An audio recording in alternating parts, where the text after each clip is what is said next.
In 2021, when my mother was wrapping up 6 months of cancer treatments, I spent some time with her and Dad. During that visit, Mom and I recorded 4 family stories that have been especially meaningful for me. And this story is one of those. When I was young, I met the person at the center of this story. He was an older man by the time I was on the scene, but this story is recent enough that I had connection to Uncle Bill. And Uncle Bill was actually my grandmother's older brother. So he is at the center of this story. The story I'd like to tell actually happened to my Uncle Bill when he was a young boy. Uncle Bill was a brother, an older brother of my mother's, and I knew him well. The family had moved recently from Montana to northern Idaho, and they were on a rented place.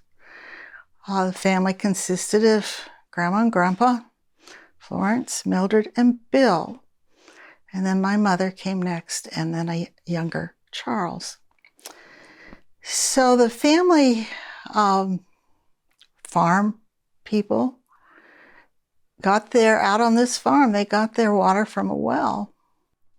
And one day when the children were outside in the yard, Uncle Bill looked up, and standing by the well where the family got their water was a man he could see through.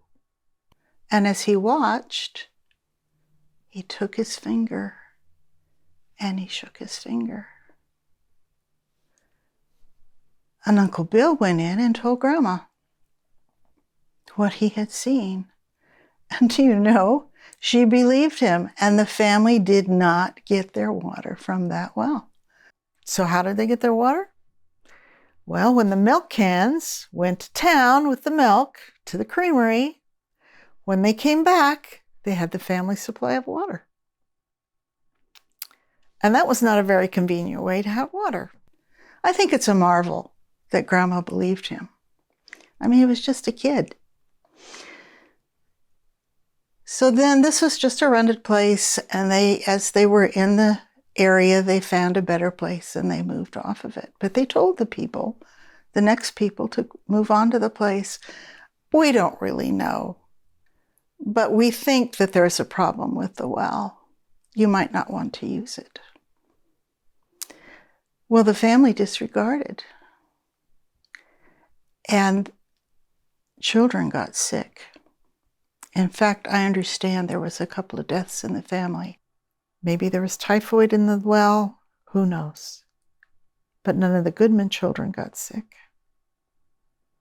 So years later, a family that lived near them, an Adventist family, Seventh-day Adventist family, would bring them papers from the children's divisions at church.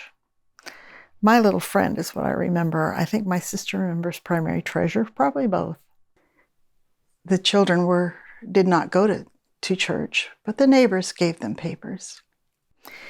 And one day, Uncle Bill was looking at it, and he says, "There's the man I saw. There's the man that I could see through." He had seen an angel. Not an angel with wings, but a man dressed as a man. He had seen an angel. Stories like this raise as many questions as they answer, or that they hint at answering. But we'll turn to some of those questions in the next 2 stories. I did graduate studies at a Mennonite seminary, and during those years, I went through a crisis of faith. And when I was losing my faith in written scripture, at least as I understood it, and also in the spiritual or supernatural side of the universe at all, these family stories, they kept running through my mind. They kept whispering to me, "Jeff, there's something more." Sure, it's no surprise you don't understand it, but there's more. There's room for faith, that there's something else, just out of sight. There's more than you see, and it's okay to take time to figure that out, to figure out what that means. So yes, eventually, family stories like these and other data points, so to speak, they help me reconstruct my faith in God.